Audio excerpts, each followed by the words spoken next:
noches, soy la montaña joven María Claribel Díaz Rubio. Bienvenidos a la charla de miércoles. Reciban un saludo cordial en nombre de los integrantes de Hacer Montaña y de Montaña Jóvenes en Marcha. Nuestro agradecimiento especial al biólogo Luis Felipe García Yatas, ponente de la presente charla titulada Esto es vida silvestre.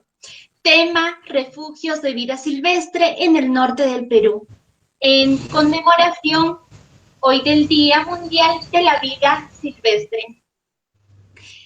Enseguida doy el pase al montaña Joselito Oblitas Burga, representante del área medioambiental de Hacer Montaña, quien se encargará de la justificación de la presente charla.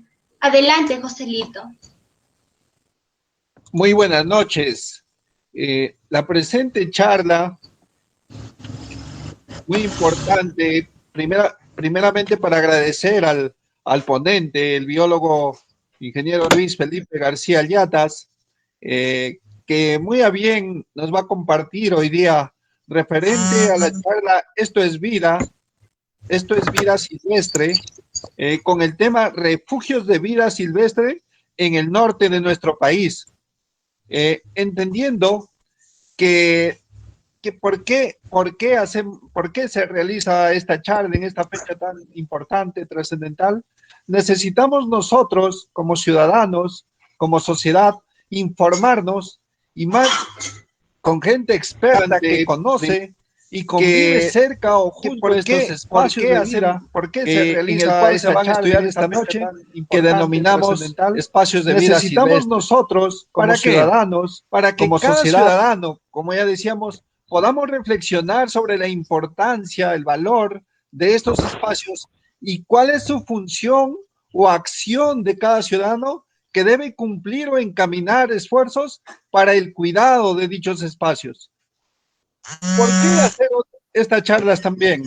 Porque las instituciones o entidades como por ejemplo el CERNAM, el Servicio Nacional de Áreas Naturales Protegidas por el Estado, que es el ente rector del Sistema Nacional, como decíamos, de las áreas naturales, del SINAMPE, deben considerar propuestas para determinar o establecer otras zonas de vida silvestre a partir de estos diagnósticos, de estas charlas, no solamente en nuestra provincia, sino a nivel de otras provincias, de otras regiones en el país, y orientar la máxima protección en las ya existentes. ¿Para qué?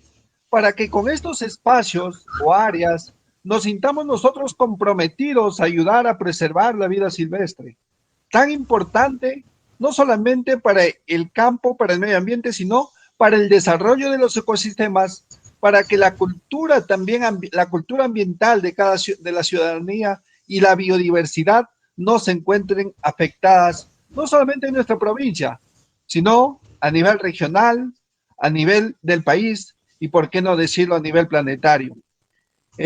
Refugios de vida silvestre en el norte del Perú es el tema ahora y que ha sido justificado de esta manera. Adelante, muchas gracias. Gracias, Joselito. Mientras se alista nuestro ponente su material de exposición, invitamos a nuestro público virtual a utilizar los chats de Facebook. Nos pueden encontrar como Hacer Montaña Chota Perú.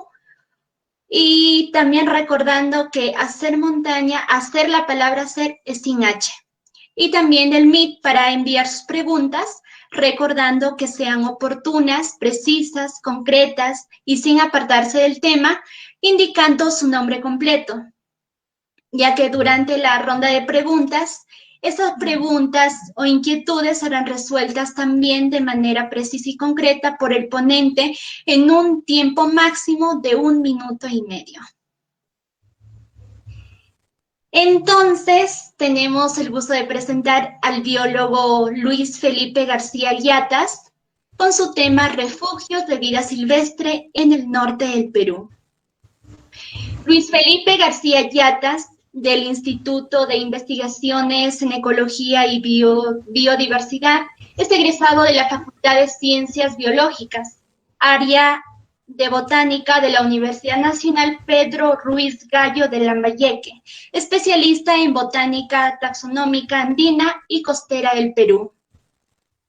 Viene trabajando en especies de floras nuevas para la ciencia de bosques secos de Lambayeque y otras especies de bosques de neblina propias del norte occidente peruano, entre otros ecosistemas costeros, teniendo énfasis en estudios florísticos de las áreas naturales protegidas del norte occidente peruano. Actualmente elaborando para el Servicio Nacional de Áreas Naturales Protegidas por el Estado, como guardaparque oficial del Bosque de Protección Pagaipamba, bosque de neblina protegido ubicado en el distrito de Querocoto, provincia de Chota. Biólogo Luis Felipe tiene 20 minutos para su exposición. Adelante. Muchas gracias. ¿Me escuchan bien? Sí, Por adelante, lo favor. escuchamos. Bien, voy a compartir mi pantalla ahora sí. ¿Me permiten? Adelante.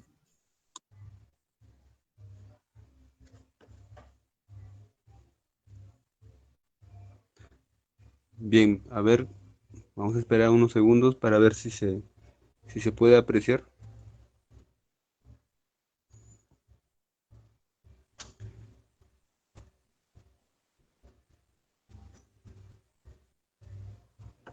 A ver.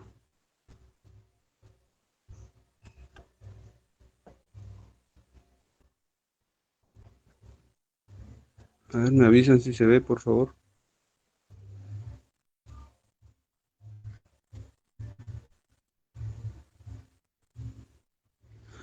Bien, creo que ya va a empezar a presentarse. Buenas noches con todos. Como ya me han presentado, han hecho una pequeña antesala de mi persona. Bueno, soy Luis Felipe García Yatas y pues en esta oportunidad vamos a conversar un poquito sobre un tema bastante interesante, ya que bueno, hoy día es un día importante referente a que es el Mundial de la Vida Silvestre, ¿verdad? Nosotros aquí estamos ubicados en un país mega diverso, como ya sabemos, muchos de nosotros hemos oído eso. Y pues como nos ubicamos en el norte del Perú, estamos aquí en Cajamarca, Chota, ¿verdad? Bueno, también están otros departamentos que comparten ecosistemas parecidos como Lambayeque, Piura, La Libertad, Amazonas, parte de San Martín, que son regiones eh, que presentan pues ecosistemas andinos, andino-amazónicos, andino-costeros, ¿verdad? Bueno, pues he creído conveniente hablar un poco acerca, o brevemente acerca de refugios de vida silvestre en el norte del Perú, alusivo a- al Día Mundial de la Vida Silvestre, hoy 3 de marzo. Bien, nosotros eh, vamos a conversar primeramente pues de que vamos a entender, tratar de entender, tratar de explicar qué es la vida silvestre, qué es refugio, por qué se le denomina así y qué entidades a nivel nacional eh, velan por el cuidado de la vida silvestre aquí en el Perú. Eh, y bueno, vamos a ver un poco de las amenazas, vamos a enfocarnos un poco en lo que es el norte del Perú, ya que es la zona donde nos ubicamos y conocemos mucho más que otras partes del Perú. Todo el Perú tiene sus propias características, ¿no? A lo largo, tanto en el sur, en el centro y el oriente. Como hemos leído, de repente hemos visto documentales, podemos darnos cuenta de la diferencia, ¿verdad? De, de ecosistemas y toda la biodiversidad enorme que tiene, que aún falta por descubrir, falta por reportar. Así que tenemos una tarea bastante grande todavía, los biólogos, ¿no? Los que nos dedicamos a este tipo de temas de inventario de biodiversidad. En fin, vamos a pasar a lo siguiente, ya que se trata del Día Mundial de la Vida Silvestre, tenemos que entender qué es la vida silvestre. Muchos de ustedes deben tener una idea vaga o de repente quizás sistematizada de lo que es la vida silvestre. Bueno, en realidad, si uno busca en la internet, en libros, en alguna biblioteca, etcétera, o conversa con alguna persona que que conoce bastante del tema, le va a dar muchas definiciones. Usted en la internet pone vida silvestre definición o vida silvestre, etcétera, va a encontrar bastantes definiciones de lo que implica la vida silvestre. Aquí he considerado unas cuantas definiciones, ¿verdad? Donde hay, a veces, incluso tiene que ver con cada país, a veces, y en cada continente, de acuerdo a su biodiversidad y a sus características del ecosistema, definen lo que es la vida silvestre en sí. Y en realidad todas tienen bastante en común en su definición, pero simplemente va a depender a veces de los entes que se conservan, la biodiversidad en sí, la fauna, la flora, de acuerdo a los países van a cambiar, van a variar, y entonces por lo mismo van a variar ciertas leyes, ciertas normas, pero en definición, eh, la esencia de las definiciones que dan es la misma. Por ejemplo, aquí tenemos que definir, porque ya, bueno, sabemos qué implica lo que es la vida, ¿verdad? Tenemos que definir lo que es silvestre, ¿no? El término silvestre es un término que, bueno, pues todos entendemos que tiene que ver con ciertos animales o plantas que no han sido de ninguna manera tocados por el hombre, ¿no? Domesticados, y pues entendemos que lo que es silvestre vive pues libremente en un espacio geográfico, ¿verdad? Eso es en realidad lo que es la vida silvestre. La vida silvestre es todo lo que, por ejemplo, encontramos en un bosque natural. Ustedes que conocen, son cajamarquinos, conocen pues varios lugares boscosos, varios lugares naturales, como Cutero, por ejemplo, el Parque Nacional, en Chota, en Querocoto, el Bosque de Protección Pagaibamba, en La Palma, por ejemplo, ¿no? En La Palma están los bosques de Querorco, remanentes, pero hay todavía ecosistemas. Si uno va para Miracosta, los bosques secos de Tocmochi, ¿no? En la parte alta de Miracosta también están las Jalcas. Entonces, eh, vemos que hay bastantes lugares, ¿no? Donde podemos encontrar vida silvestre. A diferencia, por ejemplo, de una plantación forestal, ¿no? Hablando de plantas, una plantación forestal de pinos o una plantación de maíz, eso no entra en la definición de lo que es silvestre porque es manejado por el hombre, ¿no? En pocas palabras. Un hombre lo cosecha, perdón, lo siembra, lo cosecha, lo manipula, ¿no? Elige mejoras genéticas controladas, ¿no? A diferencia de la vida silvestre que en la misma naturaleza hace pues aleatoriamente hace las mezclas genéticas, ¿no? Y poco a poco eso se fortalece las especies, ¿no? Fortaleciéndose naturalmente, sin que el hombre intervenga. Eso es lo silvestre. Por ejemplo, el tema de los animales, por ejemplo, también, ¿no? Un animal, su antónimo, por así decir, su antónimo de lo que es silvestre, podría ser lo doméstico, ¿no? Un perrito, un cerdo, una vaca, todo lo que está controlado por el hombre, por ejemplo, una granja de pollos, ¿verdad? Eso se le puede llamar como un término domesticado y sería el antónimo de lo que es silvestre. Lo silvestre es todo lo que se encuentra en la naturaleza y pues que se rige por la misma naturaleza y que el hombre no interviene para nada. Entonces, más o menos hasta ahí definimos y entendemos lo que implica el término silvestre, ¿no? Como le digo, ahí pueden leer ustedes algunas definiciones y pueden darse cuenta de que es casi lo mismo que estoy hablando, ¿verdad? Ahora, miren, aquí brevemente, aquí en el Perú, en nuestro territorio peruano, existen dos entidades que se encargan de normar, ¿no? De crear leyes para la protección de una gran diversidad de especies, tanto de flora y de fauna. Una de ellas es CERFOR, está en la imagen, lo pueden apreciar, el Servicio Nacional Forestal y de Fauna Silvestre, ¿verdad? Entonces, esta entidad adscrita al Ministerio de Agricultura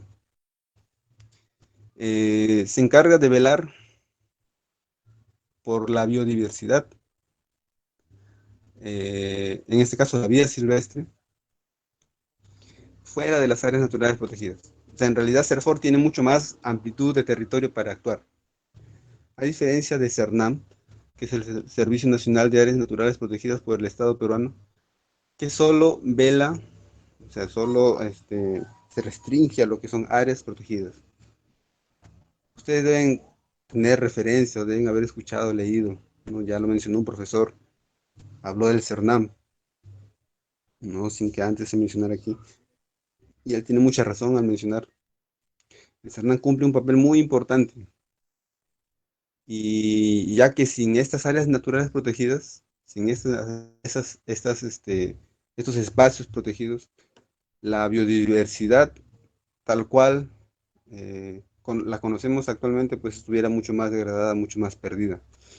Esta tarea de hace 30 años aproximadamente que viene haciéndose, el primero fue INRENA, ¿no? Muchos de repente ustedes se acuerdan de INRENA, pues, y es más, a muchos de ustedes todavía se olvidan del término CERNAM y INRENA, dicen de frente, ¿no? Yo he escuchado varias veces así. Empezamos así, ¿no? Se empezó así con INRENA y empezaron con los cuidados de los bosques, de los ecosistemas naturales en sí, de la vida silvestre, ¿no? De cuidarlas, de crear leyes para su conservación, de crear de ver cómo estos espacios naturales podrían ser los albergues precisos para ciertas especies de animales y plantas para su recuperación, ¿no? Como vamos a ver en un instante, qué implica o a qué se refiere un refugio de vida silvestre dentro de la jurisdicción del CERNAM. No, porque el CERNAM tiene varias categorías, ¿no? Ustedes recordarán o habrán leído por ahí Parque Nacional, Santuario Nacional, Santuario Histórico, ¿no? Bueno, en cotos de caza, zonas reservadas, etcétera. Lo que vamos más o menos a enfocar un poquito es en lo que es el refugio de vida silvestre. Esa es una categoría del CERNAM que pues he creído conveniente conversar un poquito al respecto, ya que menciona el término de vida silvestre, ¿no? Y refugio, que bueno, que es un espacio destinado para recuperación de repente de ciertos individuos, ¿no? Ciertas especies que están en peligro, que quieren recuperar su población, etcétera. Entonces, en resumen, estas dos entidades se encargan de la protección de la vida silvestre aquí en el Perú. Una dentro de áreas protegidas, que es el CERNAM, y otra fuera de las áreas protegidas. ¿Sí? Quiero o no, ambas entidades hacen una labor bastante intensa, bastante eh, grande para poder crear conciencia en las personas. Porque créanme, yo vengo más o menos algo de 10 años ya relacionándome con las áreas protegidas aquí en el norte y con otras áreas que no son protegidas, pero que al fin y al cabo son refugios de vida silvestre también. Te voy a mencionar así someramente algunas, porque pues no va a alcanzar el tiempo, porque sería bonito conversar en la rueda de preguntas. Eh, y el avance de la acción es bastante evidente. Y con solamente mencionarles que, bueno, yo soy lambayecano de nacimiento, soy recano, de Reque. eh, y pues yo empecé en el 2009 a estudiar la flora lambayecana y sigo todavía y no acabo, es hartísimo, son más de 3.000 especies de plantas, creo que puede llegar quizás hasta los 4.000. Y pues he visto cómo más o menos, a ver, yo les hablo del 2012 o 2013 aproximadamente, que se habían contabilizado 13.000 hectáreas de bosque en el distrito de Cañaris de la provincia de Ferreñafe. De repente han escuchado Cañaris, una zona quechua-hablante, altoandina de Lambayeque, que en ese entonces había algo de 13.000 hectáreas, ¿no? Y más o menos hace un par de años ya no hay 13.000 hectáreas, no hay algo de 8.000 hectáreas. Imagínense qué pasó con 5.000 hectáreas en más o menos unos 7 8 años. A pesar de que hay entidades, imagínense, a pesar de que hay entidades que se encargan de la protección de la fauna y la flora silvestre. La acción antrópica es bastante evidente. O sea, se hace un trabajo, como les digo, arduo. Yo pertenezco a una de las entidades aquí mencionadas, pero a pesar de eso falta hacer bastante trabajo de conciencia. Y bueno, pues y va a tardar de repente unos años. Esperemos que no se pierda mucho la biodiversidad en sí, no se pierda mucho y podamos de repente poco a poco crear la conciencia necesaria para que se empiece a recuperar los espacios o se detenga al menos el avance antrópico, ¿no? De la destrucción de los hábitats. Bueno, miren, acá está, quiero mostrarles aquí el término que es un refugio de vida silvestre, ¿verdad? Entonces, aquí este cuadrito muestra una definición, que más o menos es la definición del CERNAM, ¿verdad? Dice, son zonas naturales destinadas al mantenimiento y la recuperación del hábitat y desarrollo de especies determinadas, no permitiéndose el aprovechamiento de los recursos naturales. Entonces, esa es la definición, ¿no?, de lo que es un refugio de vida silvestre en la jurisdicción del CERNAM. Y aquí en el norte del Perú, porque a nivel nacional hay 3 refugios de vida silvestre, en el norte del Perú tenemos 2, por suerte, ¿no? Uno bien cercano a los límites de la región de Cajamarca con Miracosta, ¿no? Tocmochi, que es el refugio de vida silvestre Laquipampa, para de repente los que conocen, ¿no? Está ubicado en la provincia de Reñafe, de la región Lambayeque. Es un bosque típico seco, bosque seco, tiene matorral espinoso, tiene un bosque seco de colina, y llega hasta los 2.500 metros aproximadamente, donde es un ecosistema de transición. Es un ecosistema de transición a lo que es un bosque de neblina, un bosque más o menos típico como la palma. Ya ustedes saben que ya por encima de los 2.000, 2.500 ya va variando un poco, ya va siendo más frío, es más diferente el ecosistema, un bosque seco, ¿no? Un bosque seco para los que viajan, por ejemplo, de Cajamarca, pasan por Chota, Huambos. Cuando uno llega a Llama y baja hasta Cumbil, todo ese ecosistema que ustedes ven, eso es un bosque seco. Eso se repite allá en la Quipampa. Eso se le llama bosque estacionalmente seco y bueno, pues con las lluvias del verano, las especies verdean, o sea, queda pues el palito seco, aparentemente muerto, pero está vivo en realidad. Viene la lluvia, hace que broten las hojas, acumulen energía para eh, este, llegue la etapa de la floración y después la fructificación, ¿no? Y vuelta después de eso, caen las hojas y queda así pelado, por así decirlo, comúnmente, ¿no? Caducifolio, que le llaman así. Caducifolio es que se le caen las hojas a las especies arbóreas o arbustivas. Entonces, este refugio de vida silvestre de la Quipampa, yo más o menos hablándole un poco del ecosistema que es bosque seco, se creó para que esta especie de aquí, que ustedes pueden ver, en este caso la pavita blanca, ¿no? Muchos de ustedes de repente han escuchado, han visto por ahí un reportaje de lo que es la pava blanca, que se creía extinta, pero se encontraron poblaciones, ¿verdad? Y aquí se creó esta área para que este crácido, esta pavita de monte, que solo habita los bosques secos, ¿no?, de Cajamarca, Piura y Lambayeque, aquí se recupere. Y en realidad ha recuperado su población, gracias al gobierno y su preocupación por crear estos espacios, ¿no? Bueno, aquí en la Quipampa tiene más de 8.000 hectáreas, 8.328,64 hectáreas. Aquí en esta parte seca, parte baja, aquí se ha recuperado esta especie. Ahí pueden ver una foto con una pava con su polluelo, ¿no? Con su polluelo ahí, están juntos, ¿no? Y pues y también este bosque, este refugio de vida silvestre también alberga el oso de anteojos. También está el oso de anteojos aquí. Y bueno, pues y también una gran cantidad de especies de fauna, ¿no? Hay aves, hay mamíferos, hay estudios de cámaras trampa han demostrado que hay bastante diversidad de mamíferos, entre ellos el oso y otros más. Está el jaguarundi, está el puma, el zorro andino, entre otros. Hay mucha diversidad. Y de flora también. Tuve la oportunidad de hacer un estudio hace años ya, de 3 años más o menos, estuve ahí de voluntario y había un reporte de algo de 250 especies, pero cuando empezamos a estudiar a conciencia, encontramos que tenía más de 1100 especies, ¿no? Y creo que puede tener unos cuantitos más. Y dentro de esas 1100 especies encontramos especies nuevas que estamos por describir ya dentro de poco. Pero imagínense pues lo que en realidad implica lo que es un refugio. Para explicarles esto es bastante amplio, más complejo de entender y de explicar.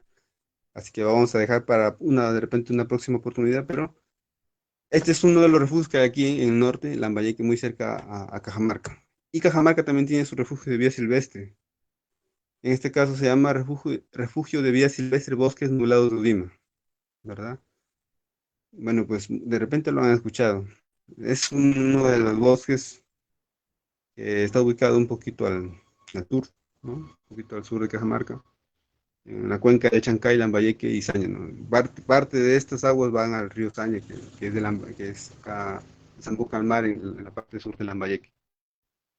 Entonces, aquí en este bosquecito hay restos arqueológicos, eh, hay una vasta representación de bosque de neblina de cuenca occidental. Y también encontramos aquí el amigo oso de anteojos. Ahí está diciendo presente con su mano levantada, su pata levantada. Ahí está también nuestro amigo oso de anteojos y de alguna manera tiene mucho más territorio silvestre donde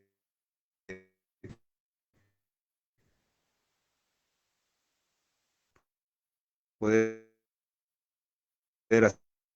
hacer sus actividades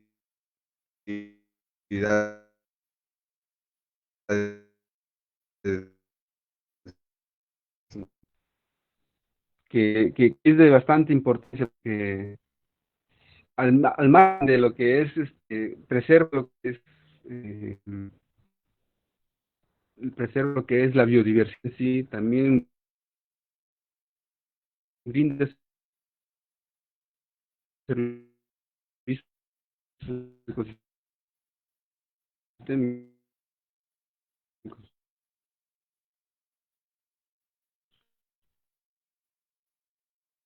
El carbono, ¿no? Los bonos de carbono que, bueno, realmente aquí no se emplea, pero otros ecosistemas, otros bosques aquí en Perú sí se han sido aplicados proyectos de esa índole, de esa índole pues, pero igual, estos refugios no solamente, como se pensaba al inicio, que tenían que ser creados para conservar solamente biodiversidad. Ahora ya hay otro enfoque, hay un enfoque de que si bien es cierto, ustedes saben pues que el ser humano en sus inicios como humano, que fuimos recolectores, fuimos cazadores y estábamos vinculados directamente con la vida silvestre en realidad. Entonces ahora se le está dando un enfoque en la que hay todavía personas vinculadas a la vida silvestre, hay personas que todavía están vinculadas a los bosques y pues tenemos que darle un enfoque de aprovechamiento más que de simplemente conservar biodiversidad por conservarla, ¿verdad? Entonces, ustedes pueden encontrar esta información en Cernam, por ejemplo, que los enfoques ahora son distintos y mejor, pues, ¿no? Bien por esas nuevas ideas vayan surgiendo y vayan mejorando con el tiempo. Bueno, pues la silvestre en realidad, como pueden ver ahí, acabo de cambiar la diapositiva. La vida silvestre está sujeta a muchas amenazas. Las amenazas, pues son diversas, ¿verdad? El tráfico, por ejemplo, de fauna, ¿no? Sabemos que hay gente que ilegalmente hace ese tipo de actividades a las selvas, a las montañas, caza indiscriminadamente a los animales para venderlos, obviamente. No tienen en cuenta que eso es un daño pues, tremendo a las especies, ¿verdad? Porque si hacen un uso excesivo de una especie, por ejemplo, la pueden extinguir para siempre y nunca más se puede recuperar una especie, ¿no? Otras amenazas son las talas indiscriminadas, como pueden ver ahí, la pérdida de hábitat, ¿verdad? Y los incendios forestales. Los incendios forestales es algo devastador, algo que no hay, una vez que se desata un incendio, no hay vuelta atrás hasta que solito se consuman las llamas y se apague, ¿no? Raramente a veces hay una buena intervención de los bomberos forestales que actuamos rápido y que podemos hacer alguna cosa para evitar, pero por lo general a veces no se puede. Simplemente un incendio es algo devastador que incluso puede afectar la vida de una persona si intenta hacer acciones de apagarlo, por ejemplo, ¿no? Bueno, creo que brevemente los 20 minutos en realidad no alcanzan para poder explicar tantas cosas importantes e interesantes, pero espero que esto les haya, bueno, haya servido de algo y eso nos permita ahorita conversar de repente algo más a detalle. No, acá el oso de anteojos, mi amigo oso de anteojos ¿cómo se llama? Les dice gracias por su atención y así es como queremos que la biodiversidad se sienta cómoda, ¿verdad? Se sienta cómoda con nosotros también, pues, ¿no? Que es lo que importa para poder cuidar a la naturaleza. Gracias por tu atención.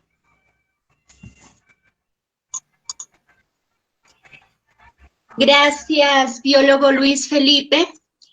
Recordamos a nuestros amigos virtuales que puedan seguir utilizando los chats de Facebook, Hacer Montaña Chota Perú y del Meet para seguir formulando sus preguntas, recordando que sean oportunas y concretas, indicando nombre completo. Estas preguntas serán resueltas igualmente de manera precisa por el ponente en un tiempo máximo de 1 minuto y medio por respuesta. A continuación, tengo el agrado de presentar al doctor César Gilberto Saldaña Fernández, embajador Montaña en Lima, quien se hará cargo de la ronda de preguntas. Adelante, Montaña César. Gracias, querida Claribel. Al doctor Luis García Llatas, nuestro agradecimiento por esta interesantísima charla. Realmente, mientras preparan sus preguntas a nuestros oyentes, quisiera decir por lo menos que este tema de la vida silvestre es realmente apasionante. Lo que nos llama mucho la reflexión lo siguiente, ¿no? Que lamentablemente a nosotros nos enseñan desde niños de que las cosas tienen que tener dueño. Pero en nuestro imperio incaico, el terreno nunca era propiedad de nadie. No se procedía, digamos, de que una persona tiene que poseer un pedazo de tierra y luego que se lo deje como posesión a otras personas. En nuestro imperio incaico, pues se le daba para la sobrevivencia a una familia, un topo, medio topo, y luego eso revertía a la organización estatal para poder ir tomando turnos. Pero, digamos, a nosotros nos han enseñado que todas las cosas tienen que tener dueños. No concebimos, digamos, algo que no tenga dueño. Yo pienso que las áreas silvestres no deben tener dueño, pero son tan poquitas. Pero ese asunto, digamos, de tener dueño está tan enraizado en nuestra mentalidad, en nuestra vida actual, que cuando yo cuento a las personas que yo trabajo en una universidad, la Universidad Ricardo Palma, y le digo que esa universidad no tiene dueño, y dice, ¿cómo que no tiene dueño? Tiene que tener dueño, pues tiene que ser. Se le metía a la cabeza que no tiene dueño. Y efectivamente es una universidad que no tiene dueño, que se autogestiona, ¿no? Que los profesores se autogobiernan muy democráticamente, ¿no? Es un modelo realmente de organización. Pero no estoy hablando de la Universidad Ricardo Palma, sino simplemente, digamos, de que a las áreas silvestres no deberían tener dueño. Nos decía el biólogo Luis García que la Quipampa es una extensión de 8.000 hectáreas y que hay 2, 3 o 4 pero cuando pienso, digamos, qué desgracia es esta, porque me acuerdo que en el gobierno de Alan García decía que a la compañía tal le han dado la concesión de 25,000 hectáreas, 20,000 hectáreas en la selva y en tal sitio, que es una barbaridad cuando nuestras áreas que nosotros estamos admirando y queremos conservar tienen solamente 8,000, 10,000, 15,000 hectáreas.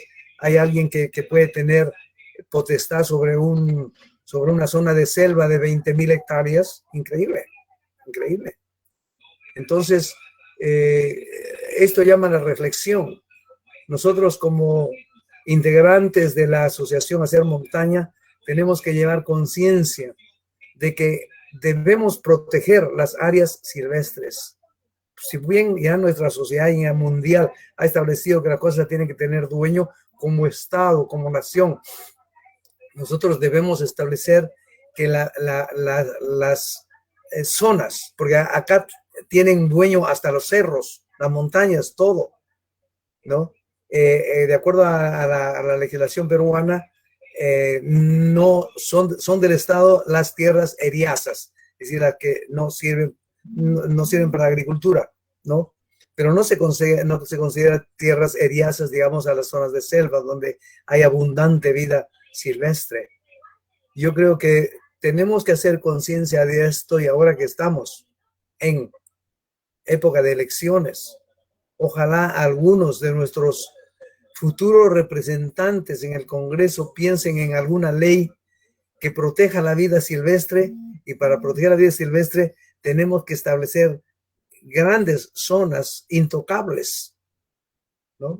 Que la comunidad que los rodea los proteja, porque esa es la verdadera riqueza de la humanidad. Lamentablemente, pues la humanidad estamos destruyendo la tierra y eso nos preocupa. Tal vez no la veamos destruida nosotros, ¿no?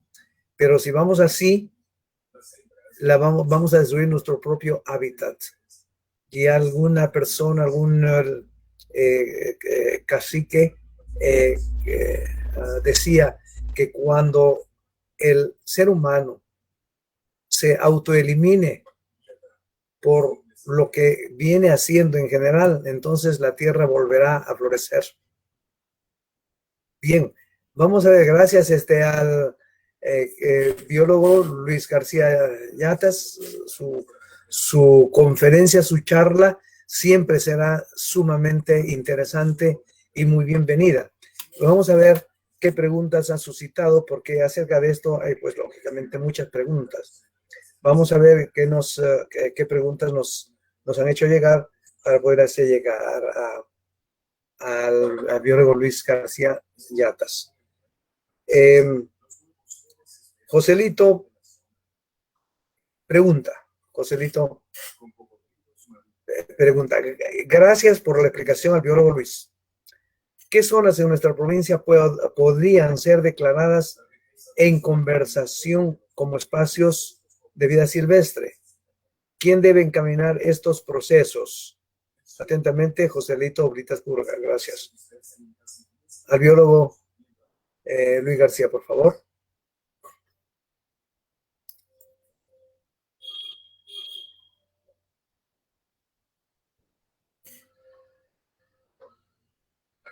¿Está conectado, biólogo? Está inactivado. ¿Me oyen? Ahora sí, estamos escuchando. Gracias. ¿Me escuchan? Sí, estamos escuchando. Sí, bien. Gracias por la pregunta de parte de Joselito. Un saludo para él. Pues como le decía, una pregunta bastante interesante, mencionar que todo es factible, pero hay cosas que se deben de tener en consideración. Les cuento el caso, por ejemplo, en la Quipampa. El que conoce la Quipampa me va a dar más o menos la razón de lo que voy a mencionar. La Quipampa pertenece a la cuenca del río La Leche, ¿no?, que está en Lambayeque. Viendo hacia arriba, porque la cuenca sube pues hasta Incahuasi, carretera arriba, la Quipampa, todo el área protegida de la Quipampa quedaba hacia la parte, o sea, la mano izquierda, subiendo, ¿no?, toda la falda de la mano izquierda, gran parte de esa falda era el refugio de Vía Silvestre Laquipampa, pero años después, más o menos por el 2000, a ver, 2015, 2016, se hizo un estudio para ampliar el área protegida al otro lado del río, al otro lado del río La Leche. Se hicieron los estudios, ¿no? Se hizo un estudio se evaluó qué existía ahí, qué biodiversidad existía, y como se veía que en este caso la pava blanca hacía uso también de ese territorio, entonces se creó un sector B. Al sector A se le llamaba el sector que siempre se conocía antiguamente, desde su creación, y se pudo hacer la expansión del sector B al otro lado del río, porque las pavas atravesaban en su planeo, o sea, en el vuelo que hacían, atravesaban el río y iban para la otra parte del bosque a comer, ¿verdad? Higuerones, a comer brotes de plantas, a anidar, a reproducirse, ¿no? Entonces, cuando entonces, para hablar de modo general, ya, en Cajamarca hay muchas zonas donde uno podría expandir, ¿no? Las áreas protegidas o crear nuevas áreas protegidas, de repente no de jurisdicción nacional, ¿no? Como el CERNAM, pero hay otras modalidades como áreas de conservación regional, áreas de conservación privadas, y en realidad, ¿quiénes pueden hacerse cargo de eso? Pueden hacerse cargo las comunidades campesinas, ¿no? Los gobiernos regionales. Yo tengo entendido que Cajamarca tiene su primera área de conservación regional, ¿verdad? Que está en San Ignacio. Y creo que está ahorita trabajando en otras áreas más para ver si las pueden considerar como las ACR, que le llaman Área de Conservación Regional. Entonces, si no es no es el gobierno regional, puede ser de repente una comunidad campesina, ¿no? Y se puede crear un área de conservación privada, ¿no? Entonces, hay varias modalidades, pero dependen también de la dirección de la parte profesional, la parte técnica. Puede ser que de repente la gente, las comunidades quieran hacer eso, conservar sus bosques, expandir de repente, pero hace falta de la parte técnica profesional que lo dirija. Aquí hay varios entendidos en el tema, yo sé que a veces hablar es bonito, la preocupación es grande, obviamente, como lo mencionan aquí el señor César y los demás, pero si nos damos cuenta, en realidad no se hace mucho, ¿no? No se hace nada. Entonces, la cosa es actuar. Si se quiere hacer conservación, por ejemplo, yo, sin ir muy lejos, en caso de ustedes, La Palma, ¿no? Querorco, toda esa zona, está muy cerca de Chota. Entonces, háganse una pregunta, ¿qué hemos hecho desde que nos hemos o tenemos conciencia por conservar ese bosquecito, por ejemplo, esos remanentes de bosques que hay ahí? ¿Y qué voy a hacer en adelante para moverse, no sé, y poder conservar esos bosques antes de que se pierdan? Porque como les mencioné, la acción antrópica no se detiene siempre y cuando haya un grupo de personas conscientes de esto que puedan ayudar a tomar conciencia a las personas, ¿no? Gracias.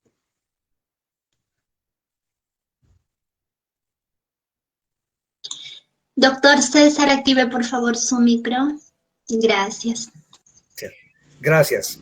Gracias, biólogo Luis García. Tenemos otra pregunta de la señorita Clara Elizabeth Saldaña Paredes. Dice, en los bosques nublados de Udima se está deforestando en la parte baja de dicho bosque para sembrar arroz. ¿Qué sanciones merecen las personas que infringen las normas de conservación?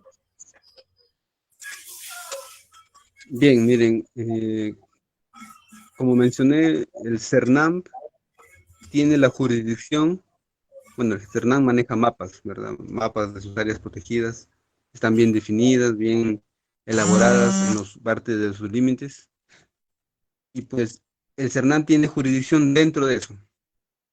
Si una persona X, por decir, hace un rozo o hace algo que involucre todo lo que está dentro del área protegida, CERNAM va a actuar de una manera justa, por así decir, basándose en leyes, basándose en normativas que van a sancionar a esa persona, ¿no?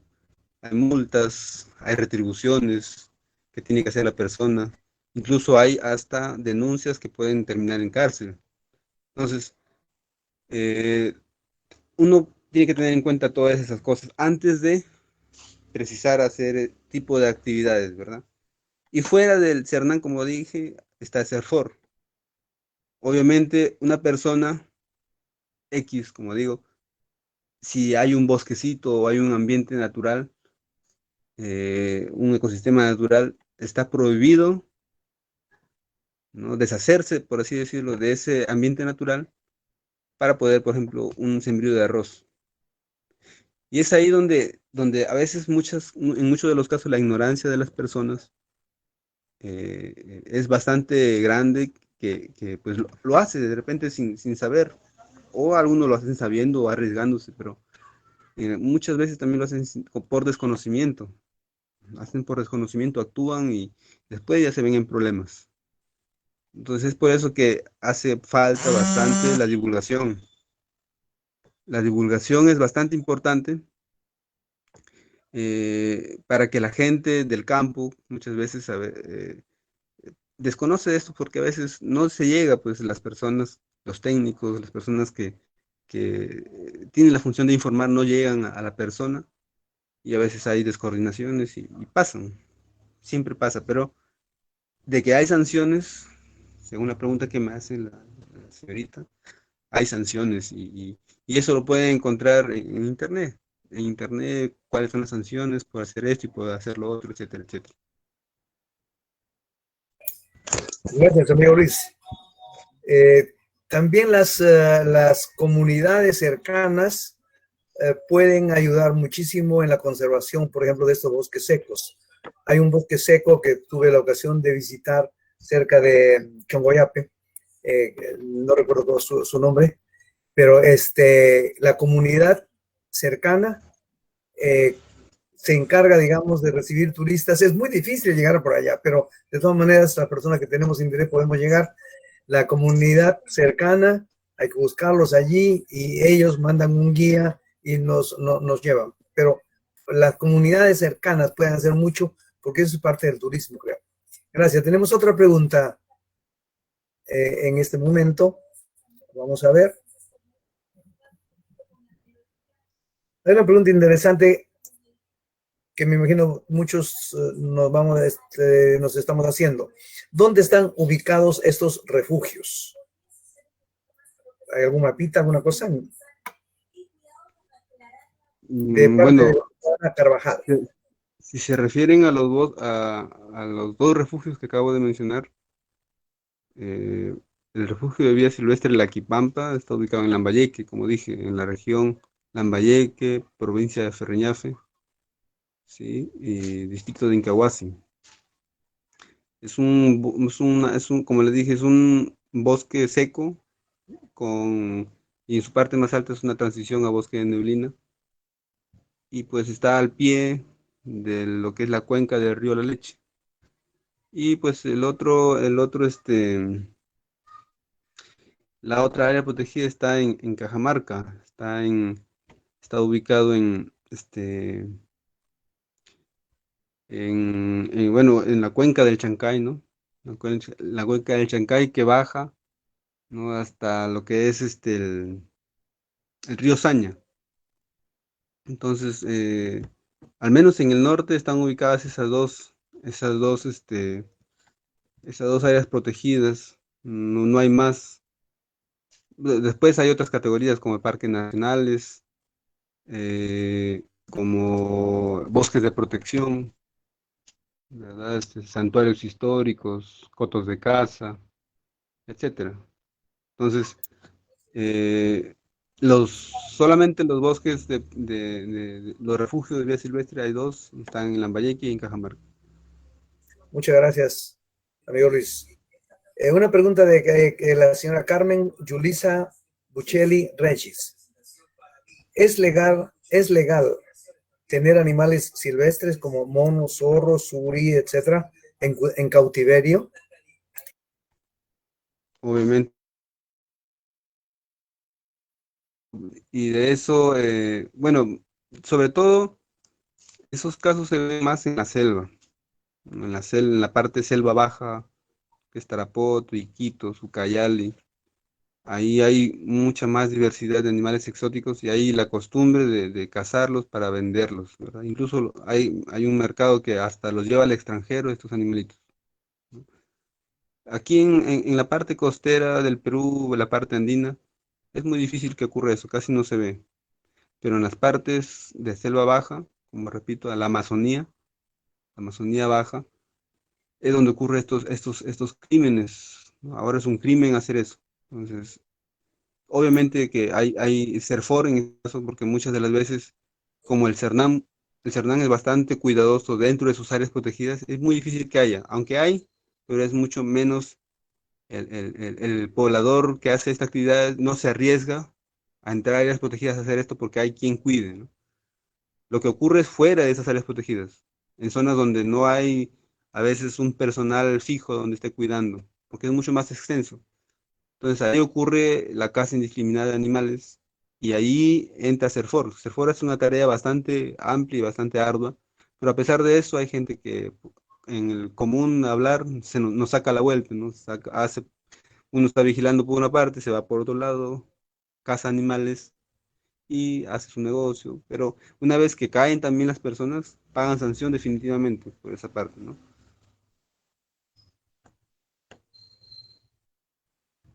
Muchas gracias. Hay una pregunta interesante que tiene que ver con un pequeño cuento, con lo que hacemos nosotros en Hacer Montaña, con lo que hace Luis García y muchas personas interesadas en la vida silvestre. Y tiene que ver, como digo, con un cuentito que les voy a contar yo en este momento, muy chiquito, pero que nos ilustra qué es lo que tenemos, qué es lo que estamos haciendo. Según dicen, hubo una vez un incendio muy grande en un bosque y todos los animales salieron despavoridos por un lado y otro, ¿no? Todos miraban de fuera y solamente había un colibrí, un quinde, como decimos en Chota, en la zona norte, que con su piquito se iba, agarraba un poquito de agua, subía muy alto y lo echaba en el incendio. Y salía de nuevo y hacía lo mismo y siempre con su piquito echaba su gotita en el tremendo incendio. Y entonces mucha gente, muchos animales se pusieron a reír, ¿no? Y entonces le dijeron, ¿y por qué haces? ¿Tú crees que vas a apagar el incendio forestal con tu piquito y esa gotita de agua que tienes? Yo no sé, dice, pero yo estoy, lo único que me consuela y me enorgullece es que yo estoy haciendo mi parte. Yo creo que Luis García, Hacer Montaña y todos los que estamos interesados en la vida silvestre, estamos haciendo nuestra parte. Dijo, estoy haciendo mi parte. Y entonces, ¿qué pasó cuando dijo, estoy haciendo mi parte? Todos los animales del bosque comenzaron, digamos, a traer como fuere agua suficiente como para apagar el bosque y finalmente lo apagaron. Eso de que el quinde, el colibrí, estaba haciendo su parte, se parece a lo que hacemos nosotros, también en forma tan pequeñita. Pero yo creo que ojalá, digamos, pues nuestros candidatos al Congreso, alguno de ellos, ojalá nos escuche, de repente ellos están queriendo que a ellos los escuchen en vez de escucharnos, ¿no? Y que se involucren, digamos, en este afán que nosotros tenemos de conservación. Y no solamente ellos, las comunidades, la gente y todos. Nosotros estamos haciendo nuestra parte, no dejemos de hacerla, hagámosla siempre, ¿no? La pregunta va justamente relacionada con esto. Dice lo siguiente. Carlos Valera pregunta, ¿qué políticas públicas son efectivas actualmente para la conservación de flora y fauna en nuestra región de Cajamarca? Amigo Luis García. Sí, bien. Bueno, aquí en el Perú hay dos ministerios que se encargan de eso, el Ministerio del Ambiente y el Ministerio, a través de CERNAM, y el Ministerio de Agricultura a través de CERFOR, ¿no? Entonces, ellos en coordinaciones siempre con los gobiernos regionales crean resoluciones ministeriales, directivas, ¿no? Decretos supremos, etcétera, ¿no? Entonces, en realidad, si uno busca en la internet, hay bastantes de esas normas, ¿no? Donde se ve un montón de artículos, un montón de normativas. Uno va a encontrar que todo lo que uno se pregunta y piensa que se debe hacer o no hacer, ahí están plasmados. Solo que a veces falta leer, falta buscar información. Para mencionar, pues todos, es una lista bien bastante amplia, ¿no? Si necesita usted saber, por ejemplo, algo, busque la Ley Forestal Nacional, busque resoluciones ministeriales del Ministerio del Ambiente, ahí va a encontrar bastantes. Pero siempre lo coordinan con los gobiernos regionales. Los gobiernos regionales tienen siempre un sector, con ellos coordinan, por ejemplo, en este caso de Cajamarca, ha creado su primera área de conservación regional, que está en San Ignacio, ¿no? Pero el CERNAMP, ¿no? El Servicio Nacional de Áreas Naturales Protegidas, se encarga de asistir técnicamente al personal del gobierno regional, al jefe, por ejemplo, que se contrata para esa área protegida y sus guardaparques, ¿no? El CERNAM en sí es el que se encarga de la parte técnica de asesorarlos y de que vayan poco a poco formándose como tales. Entonces, si el gobierno regional en alguna otra oportunidad crea otra área protegida, entonces CERNAM también va a estar ahí. Y así funciona.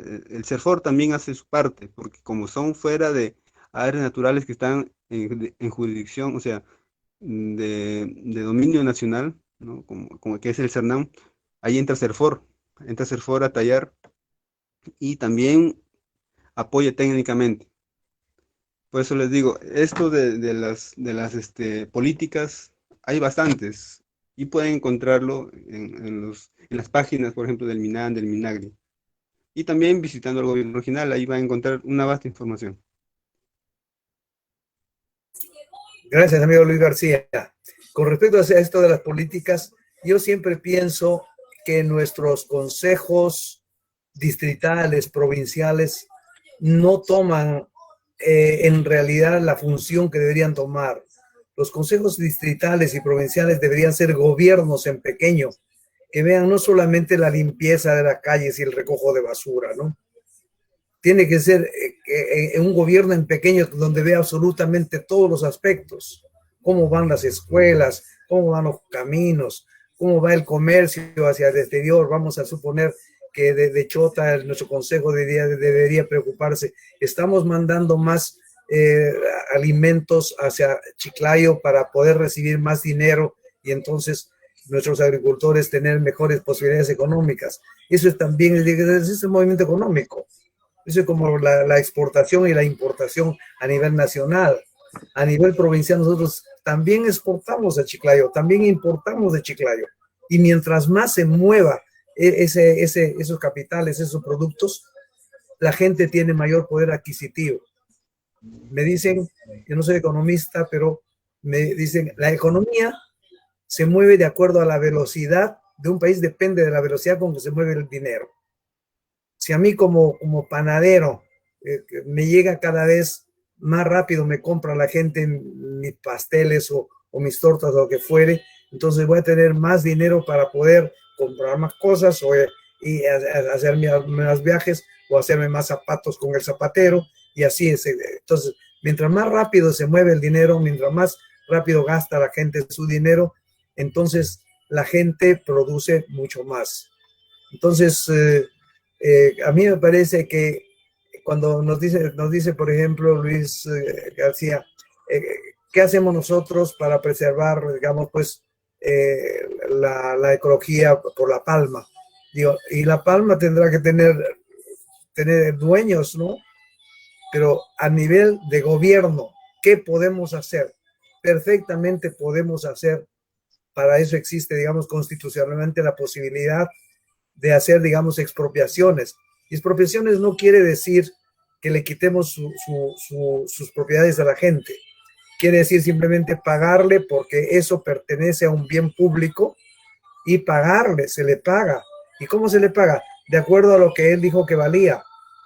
Toda la persona que tiene propiedad dice, mi casa vale 80,000 soles, mi terreno vale 20,000, vale 10,000, pero algunos dicen, para no pagar mucho impuesto, dicen, mi terreno vale 3,000 soles. Bueno, si tú hiciste una declaración jurada y dijiste que tu terreno valía 3,000 soles, pues ahí están tus 3,000 soles y eso es propiedad de la comunidad. Pero estas acciones no solamente son del gobierno central. Cuando nosotros esperamos que el gobierno central haga absolutamente todo, entonces normalmente no lo hacen.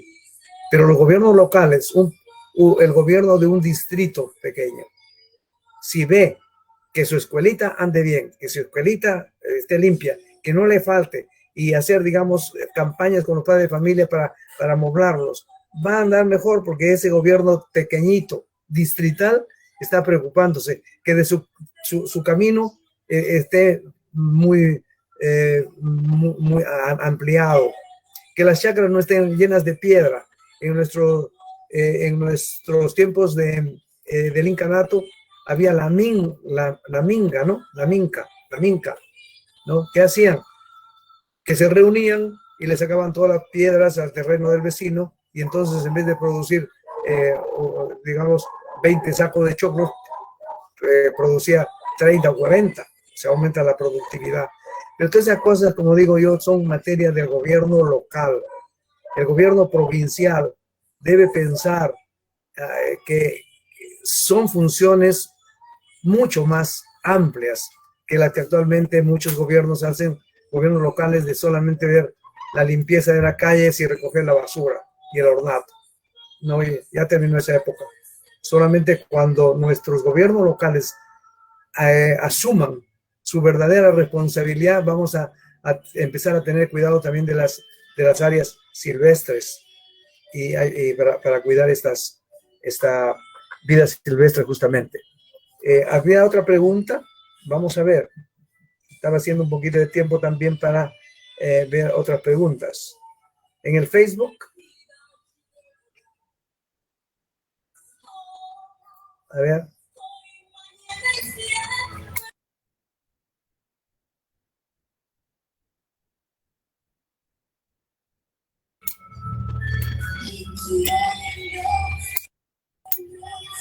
¿Alguna pregunta, Claudibel? No.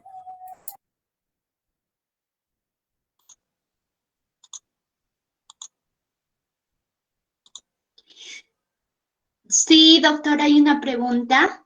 Escúchame, Claudibel, un minutito. Carlos Valera pregunta. Carlos Valera dice: mi estimado amigo, hay diversos mecanismos legales específicos para declarar un animal en cautiverio.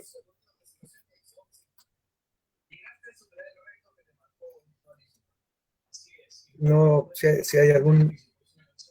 Sí, lo que dice el amigo es bastante cierto. Hay bastantes mecanismos legales para declarar un animal en cautiverio, o declarar, por ejemplo, que está explotando una planta de repente por uso medicinal, o las orquídeas para venta sin retribución al ecosistema, por ejemplo. De que hay mecanismos, hay mecanismos. Uno puede, como repito, eso se va a encontrar se estipula, y todo lo que se crea como dije, tanto en el CERFOR como en el CERNAM, para la protección de estos, ¿no? Como repito, aquí en nuestros medios no existe casi la trata de animales. Es muy, muy difícil, es muy raro ver. Lo que sí se ve es, pues, la destrucción de repente de sus hábitats, eh, por los incendios forestales o la tala. Después, todos esos temas de animales en cautiverio, de trata de animales, es más que todo en la parte amazónica. Y pues obviamente nosotros, como no tenemos esas experiencias por acá, lo que sí he visto, que hay experiencias aquí en esta zona, de la extracción de ciertas plantas medicinales, ¿no? Para venta. Y al extraer esas plantas, pues se merma en su hábitat natural, estas poblaciones, ¿no? Y se van perdiendo poco a poco. Y ahí entra CERFOR con todas sus normativas para contrarrestar esto y controlar. Siempre hay eso. Después, como gobiernos locales, como menciona usted, estimado César, los gobiernos locales, tanto las municipalidades provinciales, distritales, también están en la obligación de crear ordenanzas municipales, ¿no? Donde se prohíban ciertas cosas, ¿no? para controlar al menos todo esto. Aunque es difícil, en realidad, siendo realistas, todo esto es bastante complejo y tiene que ver con la educación. Mi sugerencia siempre va a ser que se eduque a la gente. De repente no vamos a poder lograrlo ya con gente mayor, ¿no? Que crece en el campo, con una orientación, con una idea, y va a morir lamentablemente con esas ideas. Pero la gente joven, niñez, apostemos por eso todos. En realidad, esperar a veces que los gobiernos locales o regionales o provinciales hagan algo es como una utopía, ¿no? Yo, así siempre, yo soy amigo de Milton, actualmente también conozco la nueva directiva. Yo siempre, desde que los conozco a hacer montaña, aplaudo bastante su labor. Sé que poco van a poder hacer más quizá, y sería interesante poder unirnos para poder hacer financiamiento. Existe, y no crean que solamente es financiamiento de las municipalidades provinciales o regionales. Financiamiento existe, financiamiento externo existe para poder hacer conservación de las especies. Para poder, uno solamente basta con plantear ideas, metodologías bien estructuradas, y los financiamientos pueden llegar fácilmente a asociaciones como Hacer Montaña o otros grupos interesados en este tipo de actividades. Pero todos, créanme que deberían ser enfocadas en educación para la conservación, porque sin eso no vamos a poder calar. Querer, por ejemplo, conservar un bosque sin educación, a la larga va a ser bastante complicado. Esa sería mi sugerencia, mis ideas, ¿no?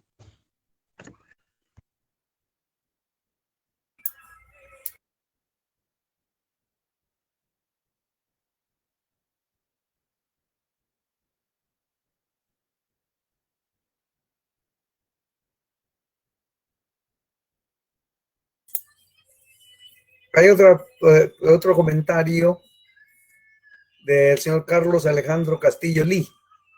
Dice, en Huambos hay bosque de protección y se le denomina bosque de Pagaibamba. ¿Algún comentario al respecto? Claro, bueno, en realidad el bosque de protección Paraibamba pertenece al distrito de Querocoto. La zona de amortiguamiento, que es una área que está distante a lo que es el área protegida, abarca una partecita de Huambos y una partecita de Llama. Pero en realidad el bosque de protección Paraibamba es dentro de la jurisdicción del distrito de Querocoto. Y bueno, pues es un bosque muy bonito, un bosque de neblina.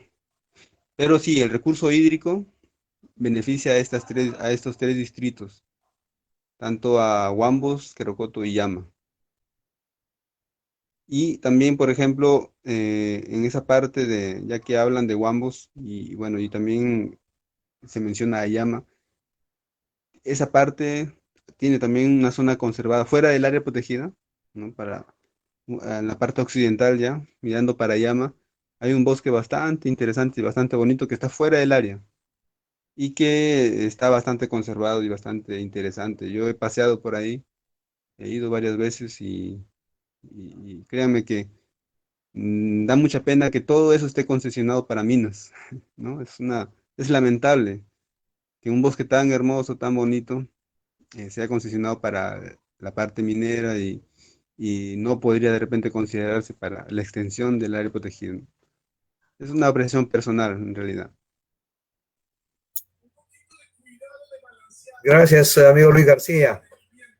La verdad es que sí, a veces nos sentimos impotentes para el trabajo tan importante que se tiene que hacer con respecto a este tema que ha tratado en su conferencia. Pero yo creo que tenemos que seguir haciendo lo que hacía el picaflor, el colibrí, el quimbe, cuando quería apagar el incendio con su piquito.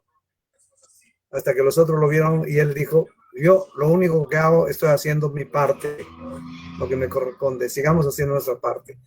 No encuentro más preguntas, así que debemos devolver la conducción a nuestra querida Claribel para que continúe la presentación. Gracias. Gracias, doctor César Gilberto. En este momento presento al profesor Ezequiel Bustamante Blanco, presidente de Hacer Montaña, quien se encargará de las conclusiones. Adelante, Montaña Ezequiel. Muchas gracias, Claribel, y gracias a los que han participado en los distintos momentos de esta charla, a nuestro ponente, el biólogo Luis García. Hemos tenido este importante tema con la finalidad de proteger la vida silvestre, ¿no? Entonces, él nos ha mencionado al inicio diferentes conceptualizaciones, pero la vida silvestre es todo aquello que encontramos en el bosque, nos menciona nuestro ponente, ya sea en flora o fauna, es algo que se desarrolla de manera espontánea, sin la intervención del hombre, ¿no? Y opuesto a todo lo que es domesticable, a lo que tener plantas que tengamos en casa, animales que podamos tener en relación, en constante relación, ¿no? Nos han mencionado que hay dos entidades en nuestro país que se encargan de legislar, de proteger la diversidad de vida silvestre, como son CERFOR y CERNAM. Relacionado a la fecha, a la fecha, ¿no? Nos ha mencionado de manera puntual las áreas naturales protegidas que se encargan que son refugios de vida silvestre, ¿no? Nos ha ejemplificado e ilustrado a algunas especies que hay, por ejemplo, en el área natural protegida, refugio de vida silvestre de Aquipampa, y también de los bosques nublados de Urima. Quisiera mencionar mi persona, tuve la oportunidad en el 2018 de recorrer buena parte de esta área natural protegida, los bosques nublados de Urima. Entonces, hay mucho recurso natural. En cierta medida, algunas especies son amenazadas, ¿no? Por a veces la intervención o los pobladores que viven cerca, pero nos falta un poco, digamos, que nuestras entidades como CERNAM, CERFOR, hagan ese trabajo conjunto con la población, para que ellos se vean también comprometidos con todas estas especies naturales que tanto en flora y fauna que existen. Nos ha ilustrado ahí en estos dos refugios de vida silvestre, por ejemplo, que especies que han logrado su recuperación, ¿no? Como la pava aliblanca, el oso de anteojos, entre otros. Nos ha mencionado de una manera particular también el nuevo enfoque que se le da a estos refugios de vida silvestre con los términos de aprovechamiento para beneficio de las poblaciones aledañas o que viven junto a estas áreas naturales protegidas. Nos ha mencionado también nuestro ponente sobre algunas amenazas, sobre las múltiples amenazas que tienen estas áreas naturales protegidas, como el tráfico de especies, la tala de árboles, la quema, entre otros. Nuestro ponente también nos ha mencionado que hay áreas de conservación regional y también áreas de conservación privada que pueden ser establecidas mediante gestión, ¿no? Entonces, ¿qué podemos hacer para proteger los pequeños bosques? En otro momento también nos mencionó, apelando a esa sensibilidad que nosotros como ciudadanos podemos tener de proteger esos espacios.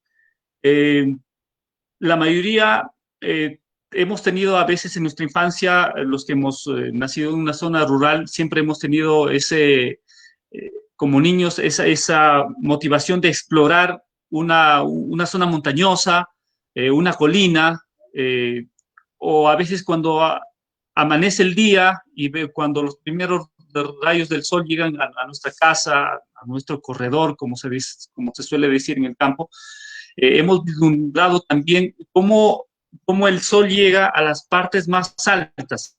Entonces, un niño, ¿qué es lo que hace? Comento mi experiencia, es en algún momento voy a llegar a ese lugar donde llega el sol en los primeros rayos del sol en la mañana. Entonces, nuestro ponente nos ha sensibilizado a que nosotros podamos proteger aquellos pequeños espacios que aún quedan en nuestra provincia, ¿no? En nuestra región, en nuestro país.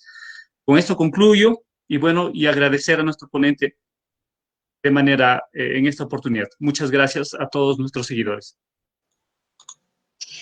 Gracias, profesor Exequiel Bustamante. En nuestro agradecimiento sincero al biólogo Luis Felipe García Yatas y a los asistentes de Meet y de Facebook. De esta manera vamos cerrando nuestro programa, invitándoles a la siguiente cita el día miércoles 10 de marzo con la charla Soy Mujer Soy. Una reflexión final de nuestro ponente.